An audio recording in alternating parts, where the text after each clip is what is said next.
징그럽게 보고 싶었습니다.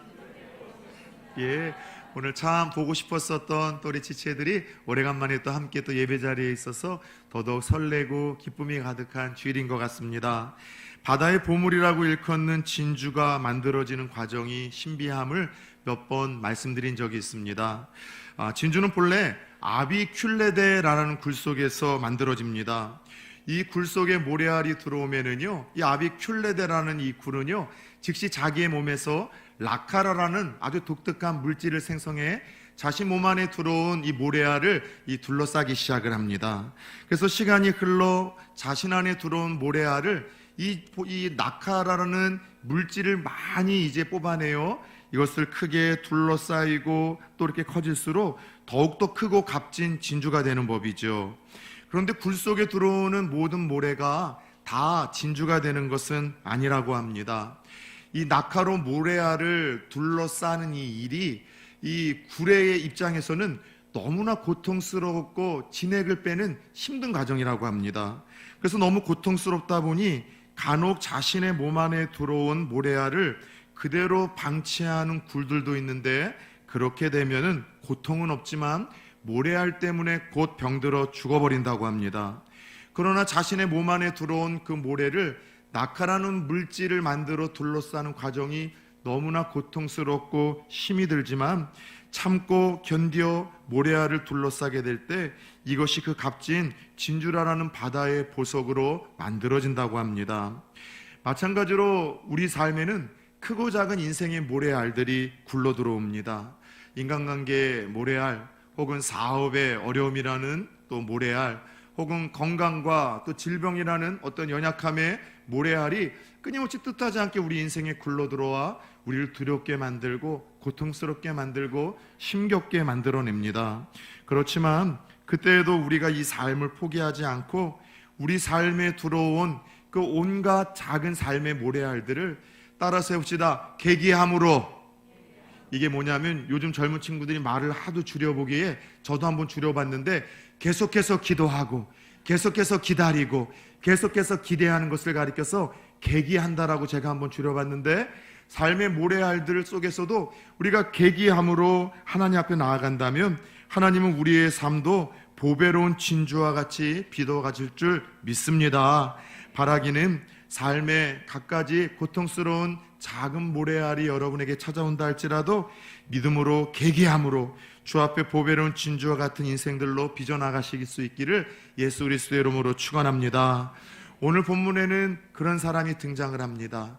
함께 읽은 이 본문에는 지금까지 그 깊고 어둡고 긴 그 인생의 터널을 지나 드디어 이제 빛이 보이는 요셉의 이야기를 우리들에게 들려줍니다. 요셉이 드디어 그 억울하게 갇혔던 감옥에서 벗어나 왕 앞에 서게 되는 가장 감동적인 장면이 함께 읽은 본문이라고 할 수 있겠죠. 억울함 속에서도 감옥에 던져졌지만 요셉은 하나님을 감동시키는 삶의 모습이 있었습니다. 그 속에서도 여전히 하나님을 가까이 했죠. 여전히 자신에게 주어진 작은 일을 소홀히 하거나 등한시하지 않고 성실하게 감당을 했습니다. 게다가 자신의 앞에 누군가의 도움이 필요한 사람이 있을 때 자기 코드 석자이지만 그렇게 따뜻하게 심겹게 섬기고 돕는 모습이 결국 하나님을 감동시켜 이해할 수 없는 그 감옥에 갇혀있는 고통스러운 시간들을 결국 전화위복의 기회로 바꾸시는 하나님의 손길을 요셉은 경험했음을 지난주 함께 말씀을 통해서 나눴습니다. 특별히 요셉은 자신의 이 감옥에 들어왔었던 이 왕의 술이 따르는 관원과 또 떡을 굽는 이 두 명의 관원을 최선을 다해서 섬겼죠. 그러던 어느 날 이 두 명의 관리들이 꾸었던 이 꿈으로 인하여 번민할 때 이 요셉이 그 꿈을 하나님이 주시는 영감과 지혜로 풀어줍니다.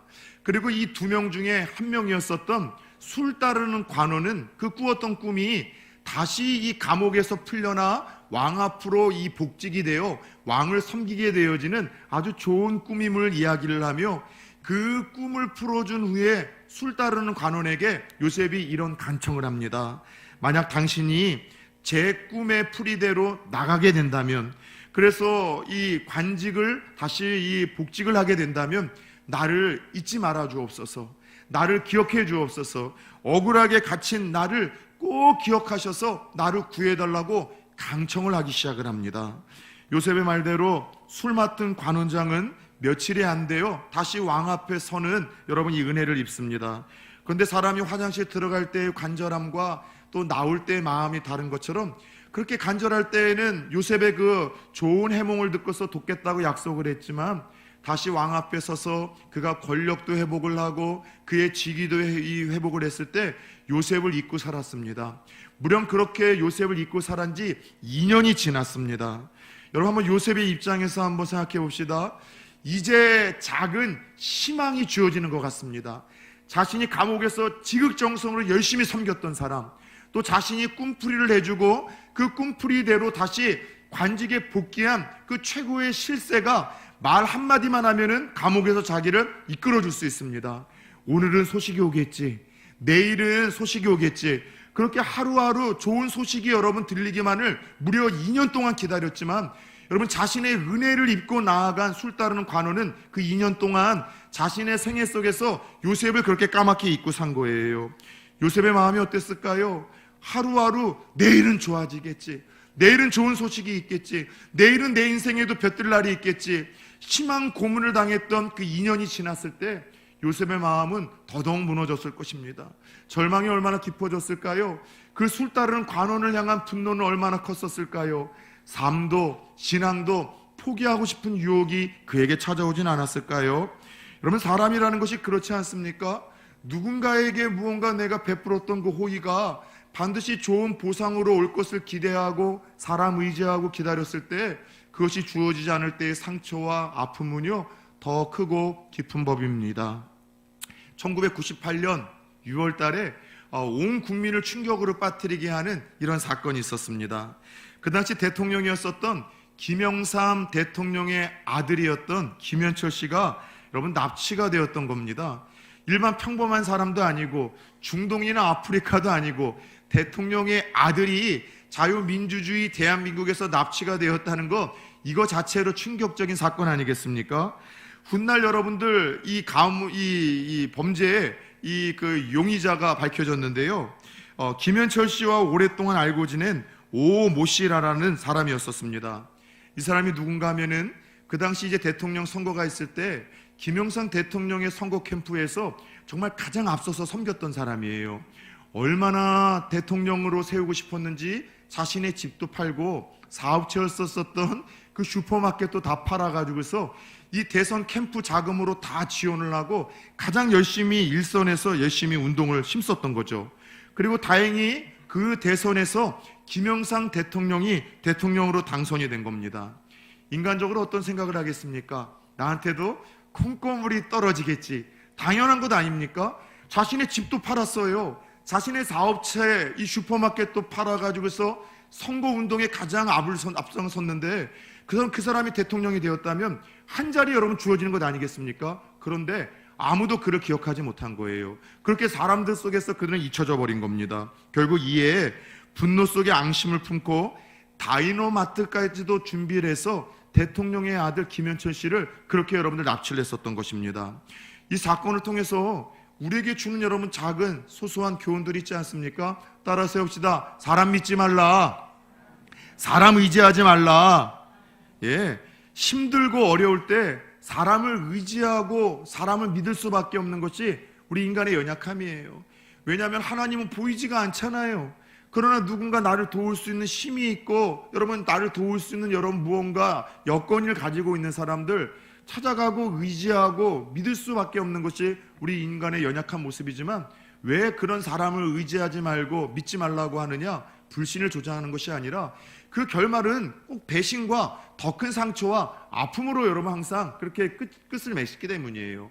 사람을 믿고 의지하는 것이 아니라 보이진 않지만 영원하게 우리 편에서 결국 가장 좋은 길로 이끄신다고 약속하신 하나님만을 의지하고 하나님만을 의식할 수 있는 성도님들 되어지기를 축원합니다.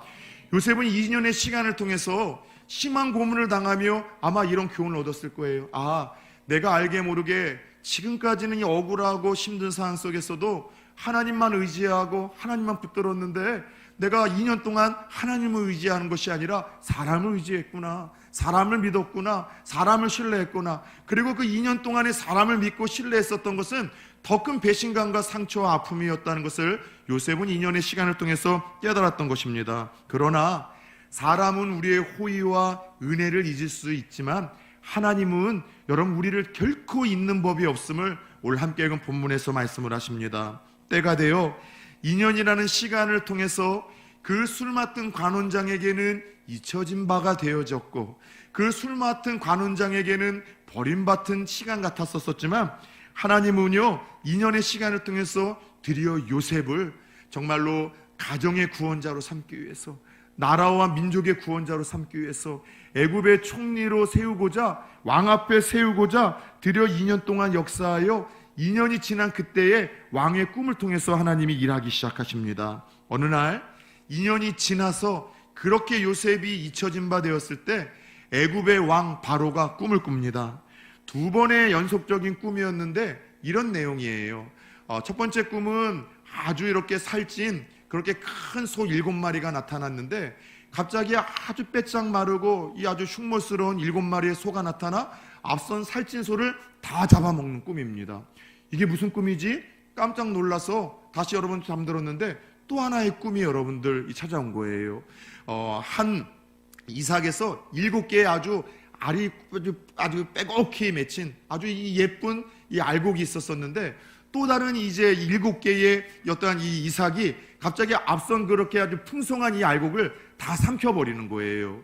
그리고 이 꿈을 꾼 후에 무언가 신적인 계시가 있는 꿈 같은데 그 여러분 뜻이 무엇인지 몰라서 오늘 함께 읽은 본문을 보면은 이 바로왕이 번민을 했다라고 기록을 합니다.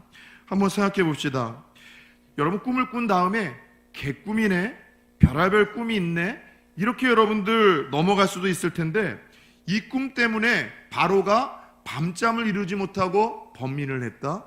바로왕이 누굽니까? 그 당시에 여러분 천하를 호령하는 권력자일 뿐만이 아니라 태양신을 섬기는 애굽에서는 태양의 아들, 신적인 살아있는 현존하는 신이었었어요. 신이라고 일컫는 최고의 그 권력자가 한낮 저녁에 꾸었던 꿈 하나 때문에 밤잠을 자지 못하고 번민하는 모습 따라 세웁시다. 이것이 인간의 실체이다. 예, 인간의 실체가 이런 거예요. 아무리 큰 소리치고 여러분 남들이 볼 때 부러운 거 다 가지고 있다 할지라도 한낮 여러분 작은 꿈 하나 때문에 밤잠 이루지 못하고 여러분 번민에 빠져 사는 것, 이게 인생 아니겠습니까? 여러분 왕은 애굽에 있는 모든 꿈 잘 풀 수 있다는 지혜자들을 불러 자신의 꿈을 이야기하지만 여러분 모든 지혜자들이 그 누구도 이 바로왕이 꾸었던 꿈을 풀어내지를 못합니다. 왜냐하면 그의 꿈은 하나님이 주신 꿈이었었고, 그리고 더 나아가 비록 여러분 예전에는 그들이 총명해서 꿈을 풀 수 있는 능력이 있었지만 하나님이 요셉을 때가 되어 세우기 위하여 그들의 지혜를 여러분 하나님께서 빼앗으시고 그들의 눈을 가리셨던 거예요. 여러분 우리의 인생도 그렇습니다. 우리 인생의 모든 문제도 결국 이것을 해결할 수 있고 풀 수 있는 것은 하나님에게만 있는 줄 믿으시기를 축원합니다. 만약 술 맡은 관원장이 2년 전에 요셉을 한번 기억했다고 생각을 해봅시다. 그렇다면 요셉은 그 관원장에 의해서 돈 몇 푼 손에 쥐고 그리워하던 고향으로 돌아갈 수 있었지만 그가 왕 앞에 설 수가 있었을까요? 그럴 수 없었을 거예요. 2년 전에 술 맡은 관원장이 요셉을 잊지 않고 기억했다면 요셉은 집으로 돌아갈 수는 있었으나 훗날 그의 고백처럼 자신의 가정을 큰 대흉년으로부터 건질 수도 없었을 것이고요. 더 나아가 이스라엘 민족을 살리는 구원자가 될 수도 없었을 것이고요. 7년의 대흉년을 통해서 애굽에 있는 모든 생명들을 살릴 수 있는 그런 여러분 주인공이 될 수는 아마 없었을 것입니다. 무슨 말이에요? 2년이라는 시간 동안 술 맡은 간원장에게 철저히 버림받아지고 잊혀진 것 같은 고통스러운 그 시간은 여러분 무엇보다도 가장 적당한 때에 그를 왕 앞에 세우고자 하시는 하나님의 섭리가 작동되었던 그런 시간들이었다는 거예요. 한 청년이 더 이상 복음을 전하지 말라는 왕의 명령에 불순종을 해서 감옥에 갇히게 됩니다. 하나님의 말씀을 설교를 하거나 전도를 하면은 감옥에 쳐넣겠다라는 왕의 명령이 있었지만 그 하나님을 향한 너무 뜨거운 그 마음에 복음을 깨닫고 구원받았다는 그 감격과 기쁨에 더 이상 견딜 수 없고 복음을 전하다가 그렇게 왕의 명령에 불순종했다는 그 이 죄명으로 감옥에 던져졌습니다. 참 억울하겠죠. 언제 풀려날지 모르는 그 막막함과 억울함, 때로는 찾아오는 두려움 속에서 그가 선택했던 것은 계기하는 거였었습니다. 계속해서 기도하고 계속해서 기대하고 계속해서 기다리는 것을 그는 선택을 했죠. 그리고 그 차디찬 감옥에서 어느 밤 꿈을 꿉니다. 자기와 같이 예수를 믿고 한 사람이 고난의 과정을 통과한 후에 그 영광스러운 천국에 들어가 주님 품에 안기는 그 꿈을 꾼 후에 그는 너무나 큰 감격 속에 붓을 들어 글을 써내려가기 시작을 합니다.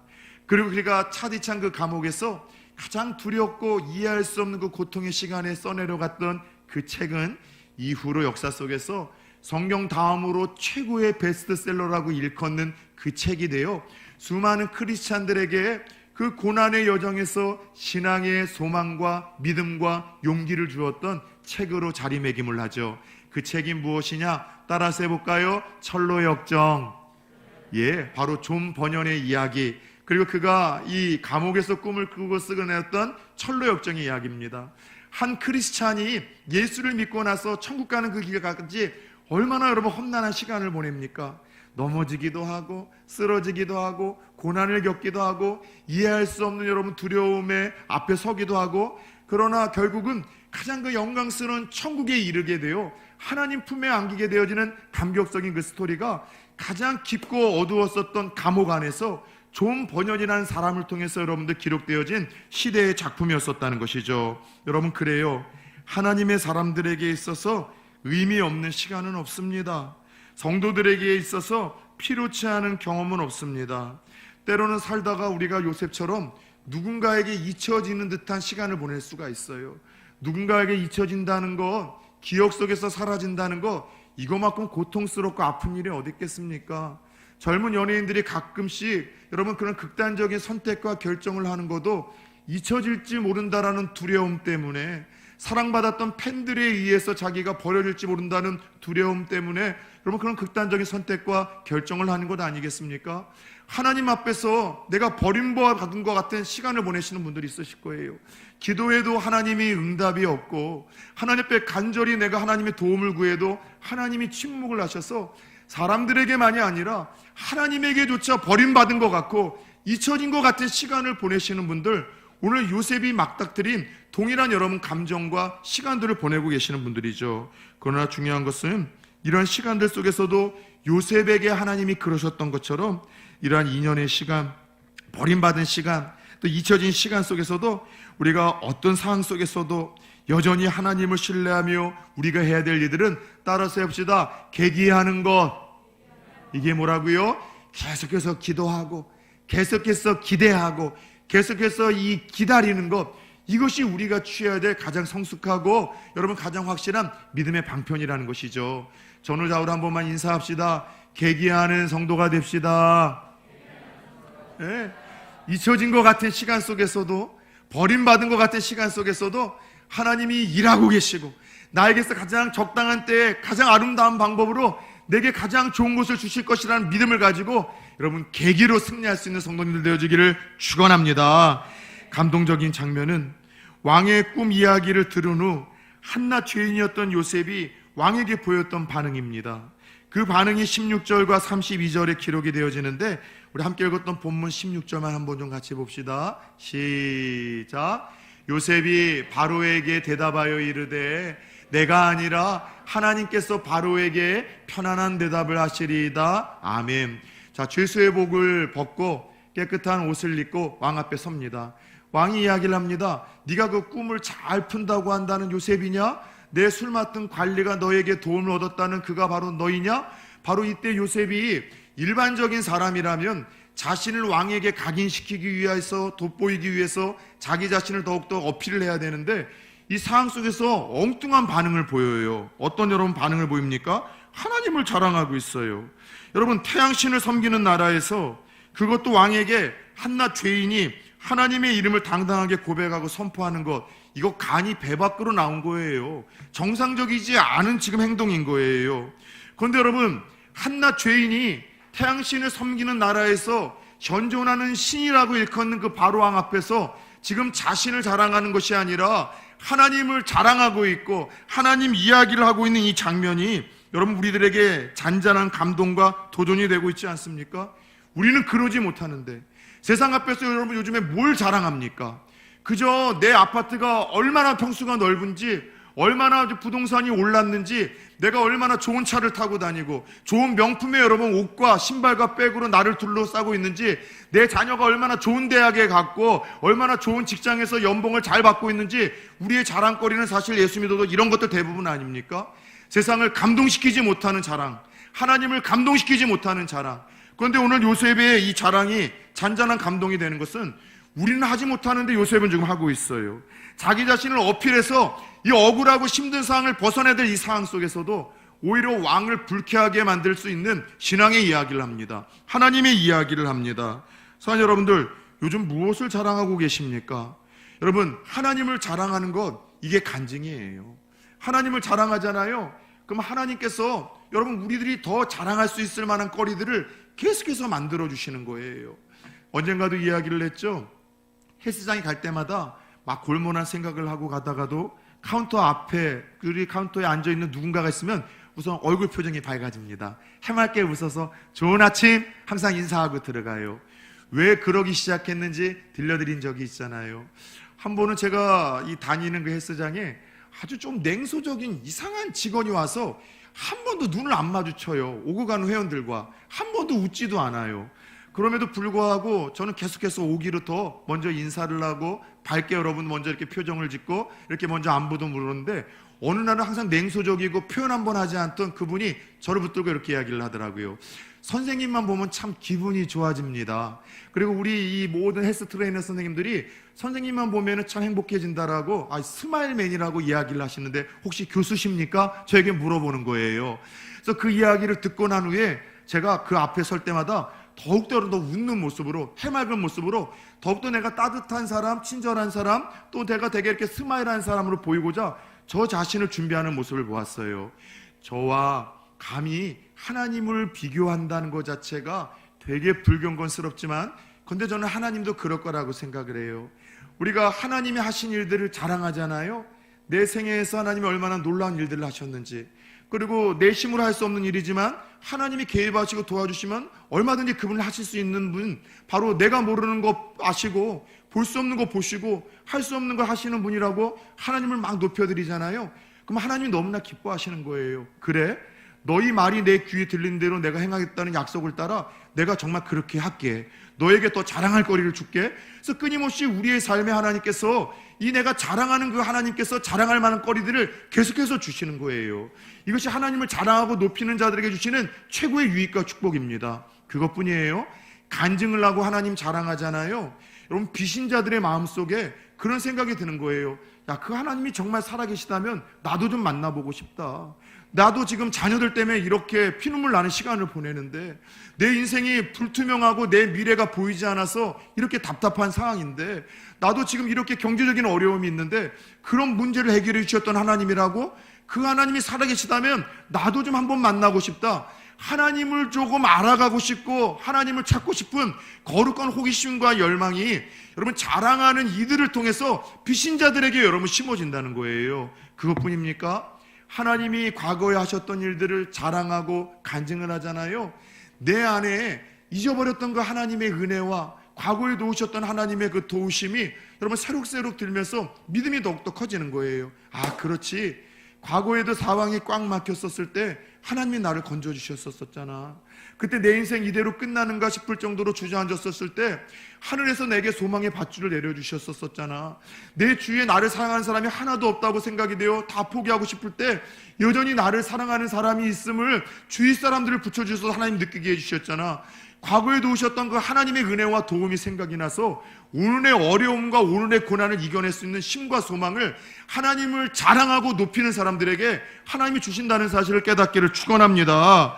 그래서 잠언 4장 8절을 보면 이렇게 약속을 하셨어요. 그를 높이라. 그리하면 그가 너를 높이 들리리라. 사랑하는 여러분들, 때마다 일마다 내 아파트 평수, 내 여러분들 직위, 내가 가지고 있는 여러분 부동산, 내 명품을 자랑하는 것이 아니라 하나님만을 자랑하고 드러낼 수 있는, 그래서 하나님을 감동시킬 수 있는 또 다른 요셉들이 될 수 있기를 예수의 이름으로 축원을 합니다. 요셉은 하나님 주신 영감으로 이제 꿈을 해석하기 시작합니다. 그 꿈의 내용은 이런 거예요.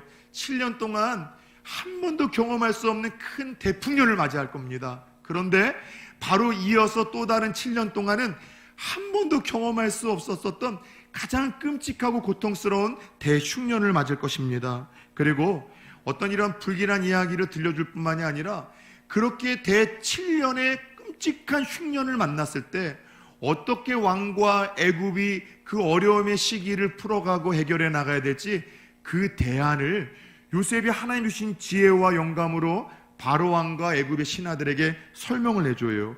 이게 33절에서 36절의 이야기입니다. 여러분, 이런 요셉의 모습을 통해서 한 번만 따라서 해봅시다. 진짜 고수는 해법을 내놓는다. 네. 가끔가다 우리 주위에 사람들을 보면은요, 다른 사람의 어떤 문제를 잘 지적하시는 은사가 있는 분들이 있어요. 내가 속해 있는 회사, 내가 속해 있는 어떤 모임, 심지어 교회에 이런 문제가 있어. 우리 교회에는 이런 게 문제야. 항상 이런 게 틀린 것 같아. 우리 직장은 항상 이런 게 좀 해결돼야 될 것 같아. 항상 문제를 잘 지적하시고 비난과 비판을 잘 하시는 분들이 있어요.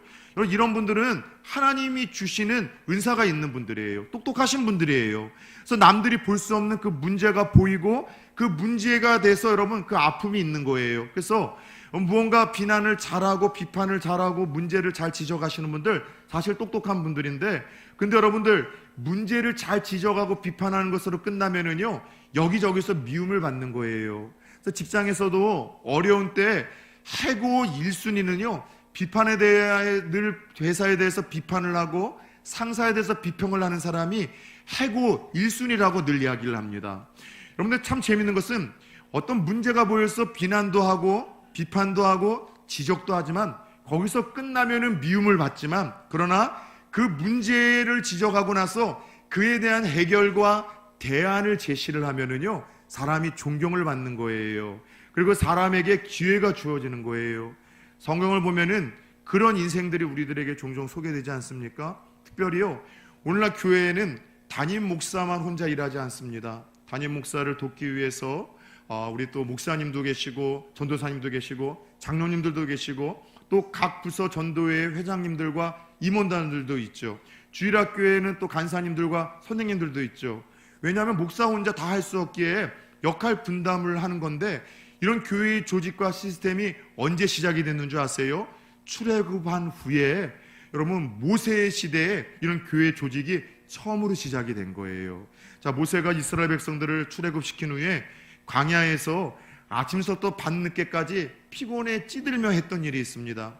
200만 명이 넘는 백성들이 한 곳에서 모여 살다 보니, 불편하게 살다 보니 얼마나 다양한 일들이 벌어지겠습니까? 다툼도 있고 도난도 있고 서로 폭력 사태가 벌어지기도 하고, 그래서 그런 문제가 여러분들 제기될 때마다 항상 지도자였던 모세에게 와서 미주알, 고주알 이야기를 하며 이것이 옳고 그름을 판단해 달라고 소송사건이 벌어지는 거예요.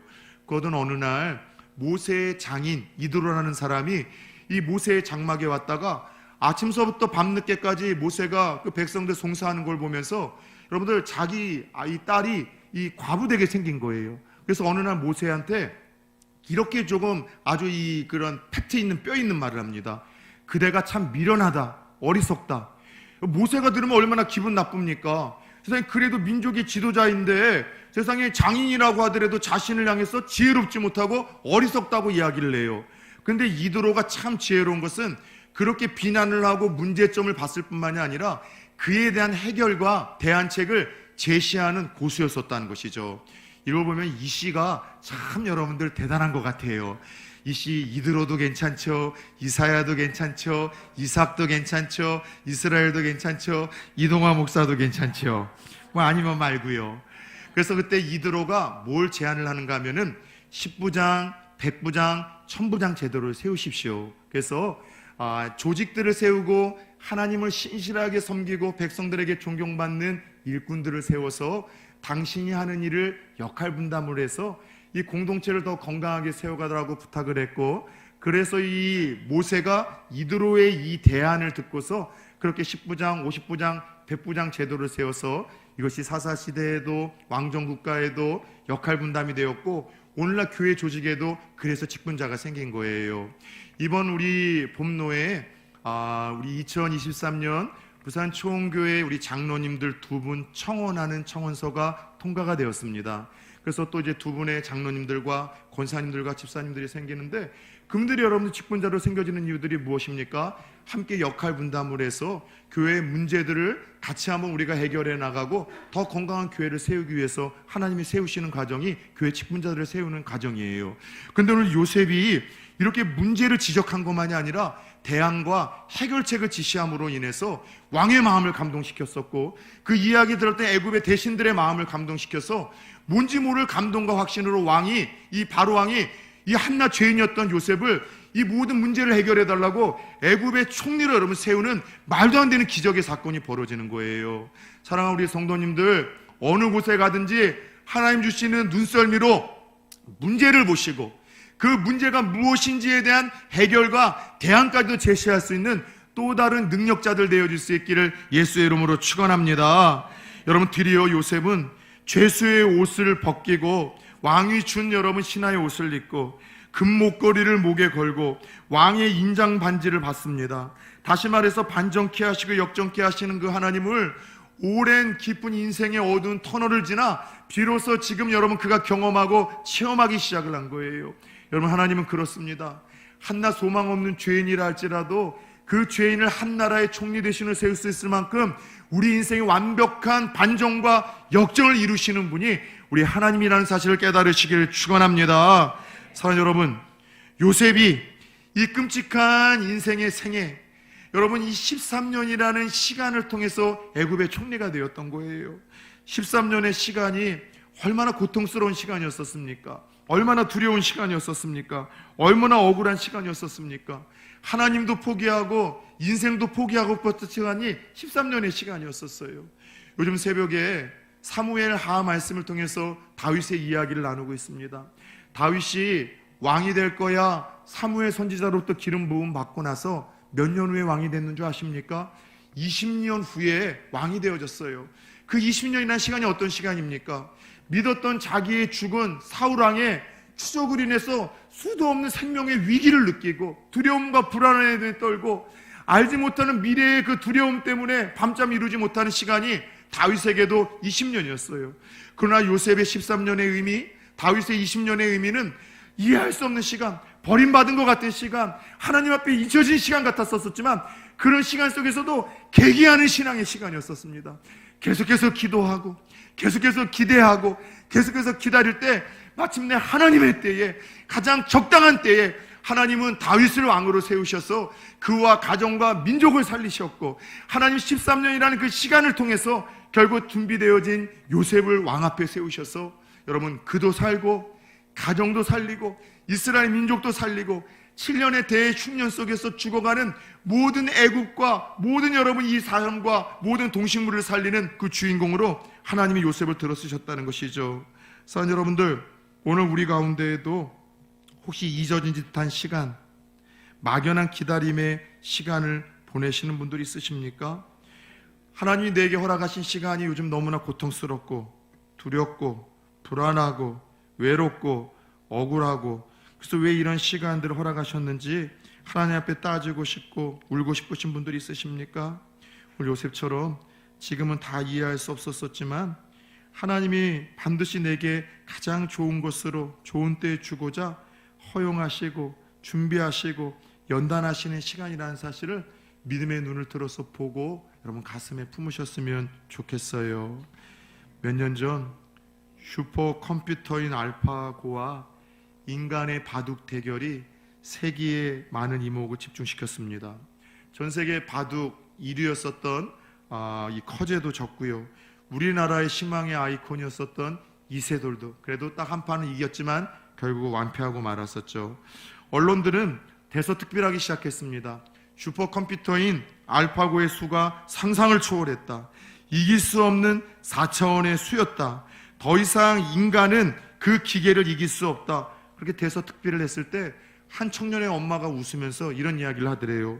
뭘 컴퓨터하고 싸워가지고 진 걸 대수롭게 여기냐고. 나는 10년 전에 쿠쿠한테 밥 짓는 것을 이미 졌다라고죠. 예. 그런데 여러분, 알파고를 누가 만들었습니까? 인간이 만들었고 사람들이 만들었는데 자신들이 만든 것 앞에서 그 호들갑을 떨고 있어요. 그런 생각을 했어요. 우리 사람이라는 것이 자신들이 만든 기계 앞에서도 기계의 수를 다 이해할 수 없다고 하는 것이 인간인데, 하물며 천지를 창조하신 그 하나님의 수를 어떻게 이해를 하겠습니까? 하나님, 내 인생에 지금 이러한 사람을 만나게 하신 그 수, 내 인생에 이런 잊혀진 시간을 허락하시는 그 뜻, 내 인생에 이런 아픔을 허락하시는 그 하나님의 여러분 섭리를 어떻게 우리 인간이 다 이해를 할 수 있겠어요? 중요한 것은 이거예요. 하나님의 방법은 언제나 옳고 하나님의 시간은 언제나 정확하고, 눈에 보이는 것은 다가 아니라 억울한 일을 당하고 고난을 당할 때에도 하나님이 나를 잊지 않고 나를 위해서 부지런히 일하고 계시다는 사실, 이것을 우리가 잊지 말아야 될 줄 믿습니다. 사랑하는 여러분들, 대나무 씨앗의 이야기 많이 들려드렸죠? 대나무 밭에 씨앗을 뿌리면 여러분 몇 년 만에 싹이 나는 줄 압니까? 4년이 돼야지 대나무 싹이 보인대요.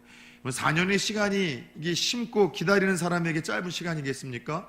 상추 같은 경우는 심고 나서 며칠만 되면 싹이 나서 따먹을 수 있죠. 최상은 집사님, 그죠? 진짜로 최상은 집사님 이 농사 잘 지으셔. 깜짝 놀랐어요.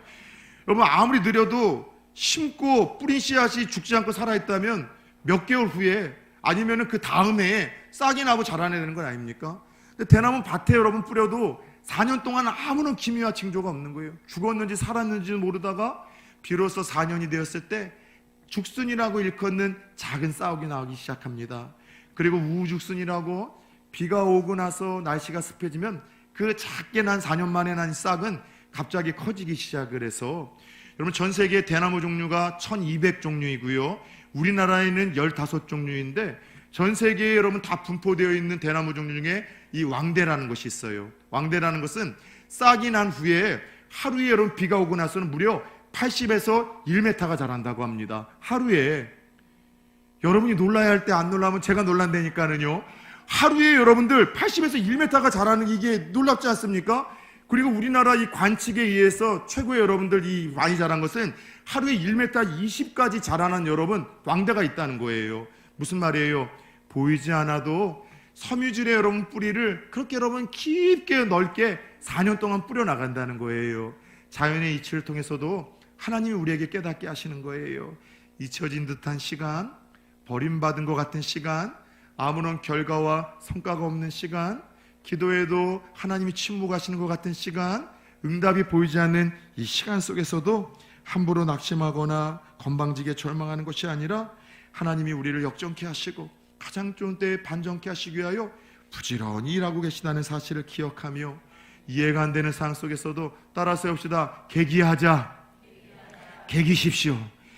계속해서 기도하시고, 계속해서 여러분 기다리시고, 계속해서 기대하실 때 하나님께서 반정케 하시고 역정케 하시는 역사심의 또 다른 주인공들로 저와 여러분들을 삼으실 줄 믿습니다.